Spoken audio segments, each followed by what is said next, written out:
आज बालसमंद गांव के हम लोग एक खेत में खड़े हैं जहां का ज़मीनी विवाद 2019 के बाद शुरू होता है और अभी 2025 हो गया है, उसके बावजूद भी चल रहा है। ज़मीनी विवाद क्या है, क्यों है, किस लिए है, वो सब बताने के लिए ये महिला मेरे पास मौजूद हैं।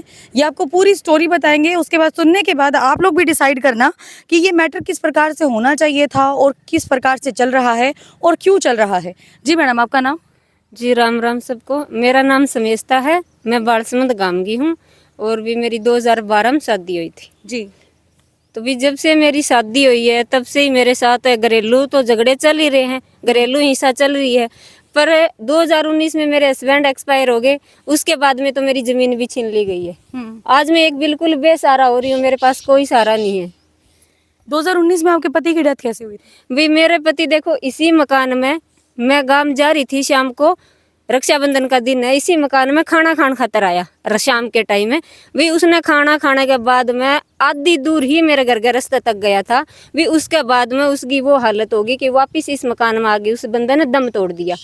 बिना उसकी कोई डॉक्टरी हुई, ना कोई जांच हुई, ना कोई पड़ताल हुई। तो भी मेरे पास में कोई ऐसा ठोस सबूत भी को नहीं, तो भी मैं ये साबित कर सकूं उस बंदे की मौत कुकर हुई। पर मन इतना बेरा भी मैं उसने बिल्कुल एन राजी खुशी छोड़ के गई। इस मकान में खाना खाने के बाद में उसकी डेथ हुई है। अच्छा। हाँ। तो उसके बाद जमीन का क्या विवाद हुआ आपके साथ? जमीन का यही विवाद हुआ है। अभी यही किले हैं, ये पूरे किले मैंने 2 साल तक ठेका पर भी दिया है। वे ठेकेदार नहीं, ये रास्ता कौन दिया करता कदे भी। तो वे ठेकेदार लोग है, वे परेशान हो गए, इस खेत ने छोड़ दिया। उसके बाद में मैं किसी बार के ट्रैक्टर ने बुला के काम करवाया करती खेत में। तो भी ट्रैक्टर आ रहा ने बार बार लड़ाई झगड़ा करके ट्रैक्टर आ रहा निकाल दिया। तो उन्होंने खेत में आना बंद कर दिया। अब पिछले 2 साल तक मैं खुद ट्रैक्टर चला के खुद खेती करने लग रही हूँ। तो अब भी मेरे तय अभी मेरी माँ ने भी काट दी थी कसियां तय, मन बार मैं जानता मारने की धमकी देवे है। तो ये खेत भी मेरा बिल्कुल ही छुटा दिया है। मेरे को खेत में नहीं आने देते हैं। माँ को मारने की धमकी? मतलब क्या मारा था उनको? भी माँ, मेरी माँ, हम इसी खेत में, मैं, मेरी माँ और मेरी छोटी बहन, एक कोई भाई दिहाड़ी करने आ रहा था। तो हम चारों जना इसी खेत में कपास चुगा। अचानक मेरा जेठ जिठानी कस्सी और डंडा ले गया। भी उसमें हमारे तो डंडा ही चोट लगी थी। जो मेरा ट्रैक्टर है उसने भारी संख्या में तोड़ दिया था। और मेरी माँ का सिर एक साइड 7 टांके आए, दूसरी साइड 17 टांके आए थे। मेरी माँ का तो सिर इन्होंने काट दिया। भी या मर जाएगी, इसके मरने बाद में इसका कोई सहारा को नहीं, ये आड़ते निकल जाएगी। ये कब की बात है? ये जी अभी 2 साल पहले की बात है। उसके बाद में यहाँ खेती छुटा लिया। तो आपने कभी मतलब पुलिस केस वगैरह भी नहीं किया? भी मैंने पुलिस केस बहुत करे है, पुलिस में बहुत दरखास्त दी है। पर अब पिछले 2 साल में प्रवेश है पुत्र पे सतबीर का, जुगलान गांव का, एक मेरे ही गांव का सुरेंद्र मांडिया, दोनों एडीसी को, एक ड्राइवर है एक गनमैन है। तो उन्होंने मेरे जेठ का किला लिया है 1 करोड़ का। तो वे किला लेने के बाद में उस बंदे की नजर मेरी प्रॉपर्टी पे पड़ गई। वो बंदा मेरे घर आया है, मैंने धमकी दी है भैया पूरी जमीन है या तू मैंने 25 लाख में दे दे। अगर तय यह जमीन ना दी तो मैं तने ना खेत में जान दूं, ना तने मैं कुछ काम करने दूं। और तने मैं खेत अगर चली गई, खेत में ट्रैक्टर ले गए तो तेरा ट्रैक्टर है वो मैं बैंड करवा दूंगा। भी तू ट्रैक्टर की जमानत नहीं ले पाओगी और तने मार मुर के खेत में दफना देंगा। तो भी उसके बाद में फिर मैं पुलिस चौकी में इतनी दरखास्त दी है, इतनी दरखास्त दी है। भी कम से कम हमने 100-150 दरखास्त लगा रखी है। सीएम विंडो है वो हमारी पिछली 1 साल से चल रही है। तो भी सारी जो दरखास्त है उन्होंने बालसमंद गांव के कुछ पंचायती लोग हैं, कुछ ये एडीसी का गनमैन है जो अपनी शक्ति का नाजायज उपयोग करे। मेरी सारी दरखास्त उन्होंने डस्टबिन में फेंकवा दी, अपने आप ही उन्होंने क्लोज कर दी। मैंने किसी दरखास्त पर बुलाने की भी जरूरत कौन पड़ी। यहाँ तक कि मैंने दरखास्त है वो चीफ सेक्रेटरी चंडीगढ़ जाके भी लगा के आई है। भाई इस तरह एडीसी का गनमैन मेरा पूरा खेत पर कब्जा कर रखा है। भी मैंने खेत में कौन जान दे ना कर रखे है तो आप देख लो मेरे जितने खेत है उनकी सबकी यही हालत है सेम। ये सारा एडीसी का गनमैन का कब्जा मारे है। उसने एक सोच रखी है भी इस लड़के ने और इस लेडीज ने मेरे जेठ जिठानी के थ्रू मरवा के या सारी जमीन लेनी है। वो इतनी घटिया नीति का इंसान है। भी उसने भ्रष्टाचार की कमाई खा रखी है, भ्रष्टाचार का वो करे है जब आज वो एक विधवा लुगाई के साथ अत्याचार करने लग रहे है। तो आपके गांव वाले आपके साथ नहीं है मैडम? भाई देखो, गांव बालसमंद पंचायत है, 20 बार पंचायत होगी। यही पंचायती आदमी बुला, भी मैं इतना ज्यादा कौन जानूं। तो उन पंचायतियों ने मैंने क्या कहा था भी तू हमारी पार्टी कर दे, तेने जमीन का कब्जा दिवा देंगा। तो इस बात ने लेके मैंने उस गांव की पंचायत ने छोड़ दी। मैं यही बात कही भी मेरा बेटा जवान हो जाएगा उस टाइम मैं जमीन बा लूंगी, मैं पार्टी नहीं कर सकूंगा राम की। मतलब कोई सामाजिक आदमी भी आपके साथ नहीं आया आपका साथ देने के लिए? नहीं, अभी तक कोई भी सामाजिक आदमी नहीं आया है। भाई गांव का सरपंच है वो जरूर आया है, वो अच्छी बात भी करी है, पर उसकी अकेले की चलन कौन दे? जो नीचे आंगली लगाना वाले बंदे है नी, वो उस सरपंच की नहीं चलने दे रहे। तो मतलब दरखास्त भी दे ली, कार्रवाई भी नहीं हुई, उसके बाद आपको मजबूर होकर मीडिया के सामने आना पड़ा? हाँ हाँ, मैं मीडिया के सामने तो तब आई हूँ, अब मेरे और मेरे बेटे की जान को बहुत ज्यादा खतरा है। और अब मैं बालसमंद गांव के जितने भी काके ताऊ काकी ताई नौजवान साथी भाई बेटे बहन बहुएं जो भी है, भी मेरे और मेरे बेटे की जान की रक्षा खातिर हमारे सामने आओ, हमारी मदद करो। भी नहीं हमारी जान जा सके, हमारा खेत चल गया, खेत ये सारा एडीसी के गनमैन के अंडर में आ रहा है, उसने कब्जा कर रखा है इस खेत पे। भी वो बंदा हमारी जान ना ले जी। भी मैं सारा गांव पे है कि प्रार्थना करूं, भी मेरी मदद कर दो ताकि मैं अपने बच्चे संग अपनी जिंदगी जी सकूं। 7 साल हो गए मतलब भुगतते भुगतते आपको? हाँ, अभी 7 साल हो गए, मैं बिल्कुल परेशान हो चुकी हूँ। और मैंने पीछे से के इस ये सारी न्यूज है ये करमू धर्मंग चैनल पे कटवा रखी है, तो उसके थ्रू भी जितने भी सामाजिक लोग हैं आस पास के बालसमंद गांव के सारे एक ही बंदे का नाम लेने लग रहे, अभी 5-6 लोगों का नाम ले, उनमें तो एक नाम है सुहास फौजी का। भाई आप उनको बुलवा लो, भाई वो न्याय की बात करेंगे। ये नहीं है कि गाम राम साथ नहीं देगा, आप एक बार उनसे बुलवा लो भी वो साथ देगा, पर मैं उसको जानती नहीं हूँ। दिक्कत ही है क्योंकि भी मैं यहाँ की बहू हूँ, मैं ज्यादा लोगों को नहीं जानती हूँ। पर उनकी जो मिसेज है घरवाली है पूनम, वो मेरी सीनियर थी, तो मैं उनसे हाथ जोड़ के रिक्वेस्ट कर रही हूँ भी दीदी अगर आपके पास ये न्यूज जारी है, अगर आप सुहास फौजी के घर से हो तो हमारी मदद के लिए आप भी और आपके साथ और लोगों को भी जोड़े ताकि हमें न्याय मिल सके और मैं और मेरा बेटा इस संसार में जिंदा रह सके। नहीं तो ये सतवीर का जो लड़का परवेश है, ये मेरे और मेरे बेटे को जान से मार के इस प्रॉपर्टी पे कब्जा करेगा। और मैं भी लास्ट में ये भी कह रही हूँ, अगर मैं और मेरा बेटा मर भी जाते हैं इस हक की लड़ाई के लिए, तो मैं बालसमंद गांव तक छोटे मोटे काके ताऊ चाची ताई जो भी है मैं सब तक कहने लगी, मेरी प्रॉपर्टी पर ना मेरे माँ बाप का मेरे पीर पक्ष का हक है, ना मेरे ससुराल आना का हक है, किसी का हक को नहीं। इस पूरी प्रॉपर्टी पर बालसमंद गांव का ही हक है। अगर हम इस न्याय की लड़ाई में लड़ते लड़ते मर जावा, या फिर मेरे पे इतना मेंटली प्रेशर बना रखे पुलिस ने ग्राम पंचायत ने, अगर मैं सुसाइड भी कर लूँ तो यह सारी जो भी प्रॉपर्टी है, भाई देखो सुसाइड करने की बात यह है, मैंने मेरे खेत की हालत नहीं देखी जाओ, अगर मेरा फैसला ना होया मैं बर्दाश्त नहीं कर आपके पास सारे डॉक्यूमेंट है, तथ्य है आपके पास? सब कुछ है, फर्द में मेरा नाम है, कागजा मेरा नाम है, जमीन का अंतकाल मेरा चढ़ रहा है, खाता न्यारा मैंने केस डाला के है, उसके बावजूद भी मैंने खेत में नहीं आने दे। आप देख सको भी मेरे खेत की क्या हालत है। पीडब्ल्यूडी मिनिस्टर जैसे रणबीर सिंह गंगवा है, ज्यादा दूर भी नहीं है, उनसे मिलने की कोशिश की, सीएम के पास आप गए या फिर अमित शाह के सॉरी आप अनिल विज जी के पास गए, किसी के पास जाने की कोशिश की आपने? भी देखो अब मैं तो नहीं खेती बाड़ी करने आ रही हूँ, मैंने बाहर के बारे में नॉलेज नहीं है, पर आज मैं हमारे जो बालसमंद के विधायक है उनसे मिली हूँ। उन्होंने चंद्र प्रकाश जी से? हाँ हाँ, तो उन्होंने एक ही बात बोली भी बेटा तुम 7 दिन का टाइम दे, और उन्होंने ग्राम पंचायत पर छोड़ दिया फैसला भी 7 दिन में इस बहन के खेत में बान बिजाई करवा दो, भी नहीं तो फिर ये नहीं कहा भी खुद मैं आऊंगा और खुद तेरी समस्या का हल निकालूंगा। मतलब कोई उम्मीद मिली है आपको? हाँ कोई उम्मीद मिली है। और बाकी भी मैं देखो गांव के जितने भी सामाजिक लोग हैं जो भी देखो एक बार तो सेवा करने लग रहे हैं, तो मैं तो थारे गांव की एक बहू हूँ, एक बेटी हूँ जो जिंदगी भर इस गांव की सेवा करेगी, एक दिन इस गांव की सेवा करती हुई चली जाएगी।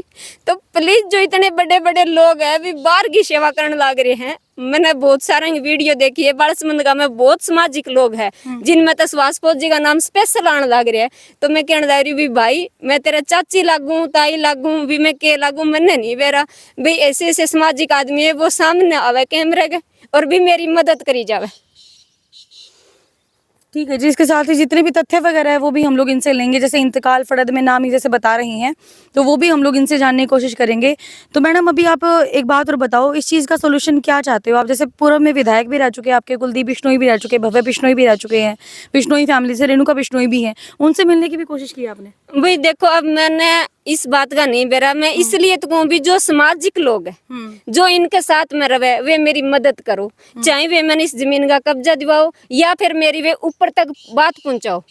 भी जो भी सामाजिक आदमी है वे आगे मेरी मदद करो। मैं नहीं जानू बाहर के बारे में कुछ भी। ठीक है मैडम, ठीक है। इसके साथ ही जो दूसरा पक्ष है अगर वो भी अपनी बात को रखने के लिए हमारे सामने आना चाहता है तो भी आ जाए, और अभी हम लोग कोशिश भी करेंगे उनसे बातचीत करने की, भाई पूरा का पूरा मैटर क्या है, किस वजह से ये बार बार जैसे एलिगेशन इन्होंने लगाया कि जमीन पर कब्जे का, तो उसको लेकर वो भी अपना पक्ष रखेंगे, क्योंकि दोनों की बातें भी सुनना बहुत ज्यादा जरूरी है ताकि दूध का दूध और पानी का पानी भी हो जाए। जैसे इन्होंने तो कह दिया साफ तरीके से कि फड़द और इंतकाल पर इनका नाम है और पूरे के पूरे प्रूफ है इस जमीन के, तो इनसे भी हम लोग जानेंगे कि भाई इनके पास इस जमीन के प्रूफ है या नहीं है। और इस जमीन को लेकर मतलब अब ये जमीन जितनी भी दिखाई दे रही है आपको सारी उपजाऊ जमीन है, इस पर खरपतवार उगी हुई है, और इनका साफ तौर पर कहना है कि ठेकेदार को जब जमीन दी गई तो उसको रास्ता नहीं दिया गया, जिसकी वजह से वो आकर यहाँ पर खेती नहीं कर पाए। खुद ने जब ट्रैक्टर उठाया तो इनकी माँ पर हमला कर दिया गया, इन पर हमला कर दिया गया, और माँ को जो है एक तरफ 7 टांगे तो एक तरफ 11 टांके आए हैं। तो मतलब बहुत ही क्रिटिकल सा मैटर है ये। लेकिन दूसरे पक्ष से भी हम लोग जानेंगे कि इस प्रकार का बिहेवियर, इस तरह का बर्ताव क्यों किया जा रहा है। भाई बालसमंद के अंदर ब्याही आई है और जिम्मेदारी सिर्फ एक परिवार की नहीं होती, मैं तो कहूँगी पूरे गांव की जिम्मेदारी होती है। एक बहू की जिम्मेदारी, एक बेटी की जिम्मेदारी, कोई भी बहू हो कोई भी बेटी हो सबकी बराबर होती है, लेकिन उसके बावजूद भी इतना मतलब अजीब तरीके का अजीब तरीके का बर्ताव इनके साथ क्यों किया जा रहा है, ये भी हम लोग जानने की कोशिश करेंगे। साथ में सरपंच, जैसे इन्होंने बताया कि सरपंच भी इनके पक्ष में आए हैं, सरपंच ने भी अच्छी तरीके से बात रखी है, उनसे भी हम लोग जानेंगे कि पूरा का पूरा मैटर क्या था, आपके सामने जब आया तो स्टेप क्यों उठाया गया। क्योंकि जो छोटी पंचायत होती है, मैं कहूंगी कि जो छोटा कोर्ट होता है गांव का, वो पंच सरपंचों का होता है। तो जानेंगे उनसे भी कि पूरा का पूरा मैटर क्या है, और मैटर जब संज्ञान में आया तो उसके बाद उन्होंने क्या रुख अपनाया इस मैटर को लेकर। और मैं एक बात और भी कहना चाहूँ मैडम, मेरा जेठ का लड़का है, वो बार बार में कहे भाई प्रवेश का कोई रोल नहीं, तो मैं कह रही हूँ 100% मैं लिखित में दे सकूँ, प्रवेश का ही सारा रोल है। प्रवेश ने मेरे जेठ की जमीन ले ली, उसका नाम हो रहा है अंतकाल। आपको कब पता चला इस बात के बारे में कि भाई जेठ ने ऐसे ऐसे जमीन बेच दी है ADC? मेरे को उसी टाइम पता लग गया था, क्योंकि हमारी जो उस टाइम बंटवारे की बात चल रही थी। तो आपके साइन के बिना कैसे हो सकता है? फड़द पे आपका नाम है, इंतकाल पे आपका नाम उसने है, अपना हिस्सा बेच दिया उसमें से, और वो हिस्सा तो बेच दिया, और आपकी जमीन का को कैसे उसने नाम किया उनके? मेरी जमीन नाम नहीं हुई, मेरी जमीन पे कब्जा कर रखा है गुंडागर्दी में। अच्छा, भी मैं कितने किल्ले जमीन आती है मैडम टोटल देखो, मेरे ससुर गए दादर सा उसके 70 किले थे। अच्छा, तो मेरे ससुर और 2 भाई थे, 35 है, उनमें तो 6 किले मेरी सास ने अपनी ननद तक मोल लिए थे। हाँ। भी दूसरे भाई गए, तो टोटल 41 किला जमीन बैठा थी। ठीक है। 3-4 किले पंचायती भी है, पर कुल मिला के यही बोले जाए भी हमारा 40 किले जमीन है। बट मेरे कागजा में आज भी मेरे 18.5 किले नाम है, 2 किले मेरे का पंचायती है। तो आज भी मैं 20 किला की मालिक हूँ। अच्छा, हाँ, और मेरे जेठ गए आज भी 9 किले नाम है, कुछ उसने बेच रखी है 8-9 किले, तो ये भी इतनी जमीन का मालिक था बराबर। ठीक है मैडम। और मैं अब ये बात कहना चाह रही हूँ भी ये जो कह रहे हैं भी ADC का गनमैन प्रवेश जुगलान गांव का है, भी वो कसूरवान नहीं है। तो वो कसूरवान नहीं है तो उसने जमीन खरीद ली, अंतकाल उसकी मिसिस के नाम हो रखा है, तो वो सामने बैठ के कब्जा क्यों नहीं ले रहा है? अभी तक उसने कब्जा नहीं लिया है। उसने कब्जा क्यों नहीं लिया है? वो उस टाइम कब्जा लेगा जिस दिन मेरे और मेरे बेटे की अर्थी निकल जाएगी यहाँ से, उसके बाद में ये पूरी प्रॉपर्टी का कब्जा लेगा वो। और मैं कह रही हूँ बालसमंद गांव से, अगर किसी दूसरे बंदे ने इस गांव में ऐसा अन्याय कर दिया है एक बेसहारा और विधवा के साथ, तो तुम भी सुरक्षित नहीं रहोगे। इसलिए सारे एक हो और इस दुष्ट से मेरे को बचा लो। ये तो दुष्ट मेरे थे ही, पर इनके साथ वो मेरे साथ बिल्कुल ही गलत कर रहा है। क्योंकि अगर वो सीधा होता, सही होता, तो उसने जमीन खरीद ली 1 करोड़ रुपया में, तो उसका कब्जा क्यों कौन लेने लग रहा? उसके भीतर में पाप है। वो मन खुद बोल के गया था मेरे घर आगे, रिवॉल्वर उसके साथ में था, 5 बंदे थे, 5 ने ड्रिंक कर रखी थी। अरे ये बात उन्होंने बोल के कही थी भी तेरे को 25 लाख रुपए लेने तो ले ले, और नहीं तो तू खेत में तो नहीं जा पाएगी, ये जमीन का तो कब्जा छोड़ना ही पड़ेगा। उसके बाद में मैंने अपनी फसल भी बोई थी उनसे छुप के रात को, वो भी मेरी फसल पूरी बर्बाद करवा दी। उसके बाद में पुलिस अभी तक कुछ भी कार्रवाई नहीं। कब्जे के जो मैटर है वो 2 किलो के नहीं, पूरे खेत के 18.5 के 18.5। हाँ, इनमें से कुछ केले दूसरे रोड पे है, तो वहाँ पे इन्होंने बेच दी थी, ये कुछ नहीं कर सकते। यहाँ पे मेरे 14-14.5 किला बना है, तो इन पर सारा परमीटर है, मेरी एक भी किला में बिजाई नहीं हो रही। ठीक है,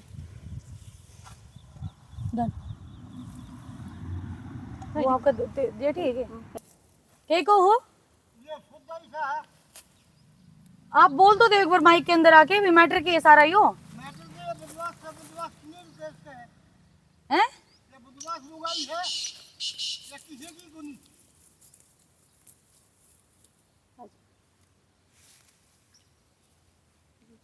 रुको एक बारी रुको अरे नहीं नहीं उनकी बात सुनो ना अच्छा ठीक है तो और बताना चाहूँ, आप देख भी सको, यह जो धरती है यहाँ से लेके और इस मकान तक, इस धरती में मेरा 3 हिस्सा है, मेरे जेठ का 1 हिस्सा है। उसके बावजूद भी आप नेप के देख सको, मेरे जेठ ने आध में मकान डाल रखे। और जहाँ पर मेरे जेठ का 4 हिस्सा है, 3 हिस्सा है, मेरा 1 हिस्सा है, वहाँ पर मेरे जेठ ने मेरे खातर 1 में तभी कम हिस्सा छोड़ रखे, वो भी मेरा 1 पूरा कौन छोड़ रखे।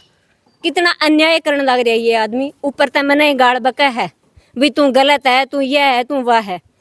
आप ये सब देख सको, आपके सामने है।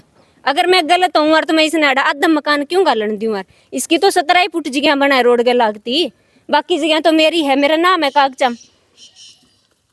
तो अगर अभी हम लोगों ने दूसरे पक्ष से ही बात करने की कोशिश करी बट दूसरा पक्ष भी आप देख सकते हैं कि भाई हमारे मुंह के ऊपर ही उन्होंने गेट बंद कर लिया, सामने नहीं आ रहा है। बट अभी भी हमारी यही रिक्वेस्ट है कि अगर चैनल के माध्यम से अपनी भी बात रखना चाहते हैं तो जरूर। कोई आज मेरे में कमी है तो गाम राम का मेरे को बताओ, मैं मेरी कमी मानने तैयार हूँ। पर मैंने मेरा हक जितना मेरा है, मेरे बेटा का नाम है, वो मैंने मेरा पूरा हक दिलाया जाए। फिलहाल बालसमंद गांव से सरपंच धीरू जी हमारे साथ मौजूद है। पूरा का पूरा मामला इनके संज्ञान में है। क्या कुछ फैसला लिया गया, क्योंकि उनका भी यही साफ तौर पर कहना है कि बहुत बार पंचायतें हुई लेकिन डिसीजन नहीं हो पाया। धीरू जी क्या कुछ मैटर है, ये आपके संज्ञान में आया तो आपने क्या कुछ एक्शन लिया? इनका जैसे जी पारिवारिक मैटर है आपस में। इसका जो मेरी चाची लगे, इसका जेठ है, तो जेठानी है, एक उसका लड़का है मनीष। इनका हमने बिठा के 2-3 बार पिछली साल भी फैसला करवाया था। छोटी मोटी बात पर फैसला कैंसिल हो गया इनका बाद में। फिर हमने पता को लग गया तो अब भी जैसे आज चाची ने मिली थी मेरे से, क्यों मेरे गांव में विधायक जी आए थे आज, वहाँ प्रोग्राम था तो जन समस्याएं सुन रहे थे, तो वहाँ मिले थे मेरे को बुलाया था वहाँ पे भी इनका ये मामला है सुलझाओ। तो हमने बताया भाई हम 4-5 आदमी 1-2 दिन में इकट्ठे होके और इनको बिठा के तुम्हारा सोल्यूशन कर देंगे, पंचायती तरीके से बांट देंगे इनकी ज़मीन। अच्छा, फिर अब पहले जैसे ये चाची छोटी है तो पहले इसको पक्ष दे देंगे भी, पहले ये अपना लो, बाद में दूसरा पक्ष को ज़मीन दे दी जाएगी। अच्छा। तो सर 7 साल से मतलब धक्के खा रहे हैं ये, इधर से उधर उधर से इधर, आईजी तक जा चुके हैं, उसके बाद भी कोई इनको इंसाफ नहीं मिल रहा। ऐसी बात नहीं है जी, जैसे इंसाफ मिल जाएगा। जैसे पीछे इनकी ज़मीन बांटी थी नहीं, तो इंसाफ इनको सही तरीके से हमने दिलाया था। और बाद में छोटी मोटी बात पर फिर जैसे आपस में झगड़ा कर ले है, वो अलग मैटर है जी। भाई आपसरी में छोटी छोटी बातों को लेके बाद में झगड़ पड़े, भाई उस टाइम इन्होंने साइन नहीं करे, इनकी ज़मीन तो हमने बंटवाई थी पहले भी। हमारे इंचार्ज साहब थे कृष्ण गोदारा जी थे पीछे पिछली साल चौकी में, तो उस टाइम वो भी बैठ के हमने साथ में जैसे एक नए की प्रशासन की बजाय वो एक पंचायती तौर पर घर बैठ के हमने सोल्यूशन कराया था इनका घर बैठ के। अब जैसे बंटवारे वाली बात है, बंटवारे वाली बात मतलब इनसे पहले पूछा जाएगा ये कितना अपना रखना चाहती हैं ज़मीन का? वो तो जी जैसे किसी की कौन चला, वो जिस जगह ज़मीन है वो हर जगह आधी आधी कर दी जाएगी इनकी ज़मीन। और जोन सा ये अपनाएगी चाची तो उसको पहले इसको दिला देंगे, हम उनको मना देंगे इस बात के लिए। कितने समय तक का टाइम होता है सर इसमें, कब तक डिसीजन हो जाएगा? मतलब अगर वो 4-5 आदमी जैसे मेरे गांव से आज बात हुई है तो 1-2 दिन में इकट्ठे होके हम करवा देंगे इनको बिठा के। ठीक है। तो सरपंच साहब का भी साफ तौर पर यही कहना है कि यहाँ से जो विधायक है चंद्र प्रकाश जी, वो यहाँ पर आए थे, उसके बाद जो समेस्ता और जो समेस्ता जी हैं वो विधायक जी से मिली है। मिलने के बाद विधायक जी ने एक बात कही कि भाई पंच सरपंच मिलकर इसके ऊपर फैसला करेंगे। अब फैसले का जो समय है वो 3 से 4 दिन का, जैसे कि सरपंच ने आप लोगों के सामने भी रखा है, उसके बाद ही डिसाइड हो पाएगा कि ज़मीन पर जो कब्जा है वो हटेगा नहीं हटेगा, जिस प्रकार से समेस्ता जी ने इल्ज़ाम लगाए हैं। और ये फैसला, ये मैटर कहाँ तक आगे जाएगा ये भी आने वाला वक्त ही बताएगा। बने रहे हरियाणा लेटेस्ट अपडेट के साथ में सौम्या माथुर आप सभी दर्शकों से लेती हुई इजाज़त। नमस्कार।